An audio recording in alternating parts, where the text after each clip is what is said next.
আপনার জীবনে যে আসেনি, ঠিক সে আপনার জন্য উপযুক্ত ছিল না।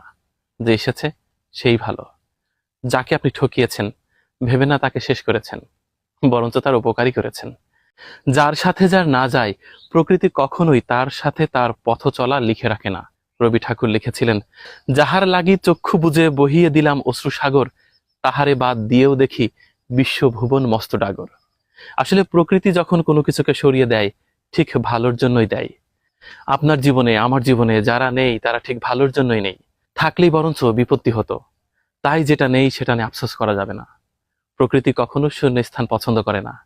প্রকৃতি সবসময় শূন্যস্থান পূর্ণ করার চেষ্টায় থাকে, এবং সেই চেষ্টা আগের চেয়ে অনেক ভালো হয়, অনেক বেশি শুভকর হয়, অনেক বেশি দৃষ্টিনন্দন হয়। প্রকৃতির বাইরে আমরা কেউ নয়। জীবন থেকে যা হারিয়েছে, আপনি যা হারিয়েছেন, আপনাকে যে হারিয়েছে, কোনোটার জন্য আফসোস করা ঠিক না। সবাই ঠিক আছে, শুধুমাত্র ওই তালার জন্য ওই চাবিটি ছিল না। তাছাড়া সব ঠিক ছিল। ভুল চাবি দিয়ে ভুল তালার লক খোলা যায় না। তাই যা হারিয়েছেন তাই নিয়ে মোটেই চিন্তা করবেন না। প্রকৃতি যা দিয়েছে সেটাকে ভালোবেসে বুকে আগলে রাখেন।